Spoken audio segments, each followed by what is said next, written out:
Post-Lenin's death, Stalin developed a cult of personality, playing a son-like role at his funeral and painting a picture of himself as a natural successor. He used his patronage power to create a group of loyal members that would follow his every command.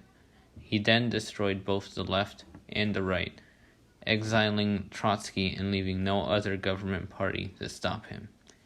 In order to maintain his complete control, Stalin purged the Communist Party and killed all other members in order to establish himself as the sole ruler of the Soviet Union.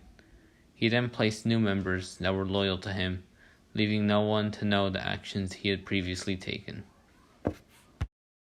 Stalin's first call to action was to modernize Russia, since Russia was very underdeveloped compared to more industrialized nations like France.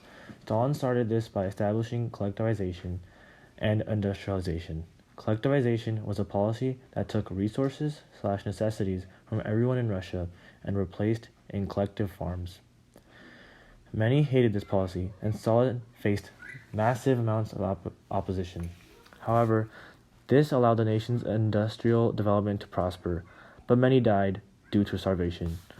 Collectivization was able to keep going because of the NKVD. The NKVD had instilled fear into the heart of many people and enforced strict laws.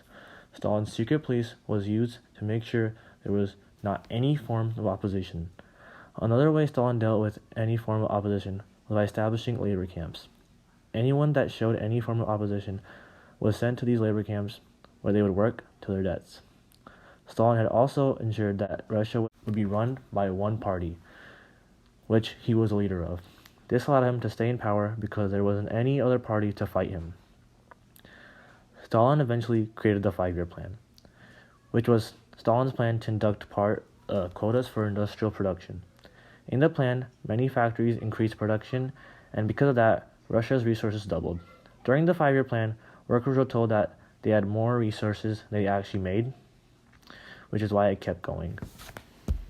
The effects of the Treaty of Versailles were disastrous for the German economy and led to the creation of the Weimar Republic, which was Germany's first attempt at a democratic government. Germany's economy was also further weakened due to the Great Depression. During this time, a World War I veteran named Hitler joined the National Socialist German Workers' Party, became its leader, and renamed it to the Nazi Party.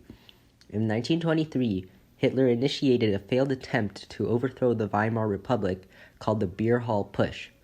This attempt landed Hitler in jail, where he wrote his book, Mein Kampf, that outlined his background, beliefs and goals for Germany, and his motivations. He called for a fascist takeover of the government, the persecution of the Jews, and the creation of the Third Reich. As the effects of the Great Depression lingered and popularity for the Weimar Republic declined, many Germans became attracted towards the Nazi Party, and Hitler slowly gained political power. Hitler becomes chancellor and uses the Reichstag fire in order to throw the communists out of the government and suspend personal freedoms through the Reichstag fire decree. Hitler then passed the Enabling Act after the Nazi Party gained the majority in the March elections. The Enabling Act was very important because it allowed Hitler to rule without needing parliamentary approval and made all other political parties illegal. After establishing his power in the Weimar Republic, Hitler sought to establish power in his own party. During the Night of the Long Knives, Hitler purged the Nazi Party. Eventually, Hindenburg, the president of the Republic, dies, leading to Hitler abolishing the presidency. Hitler then became the dictator of Germany. Once in power, Hitler established police forces such as the SS and the Gestapo, essential for control through fear in his military state.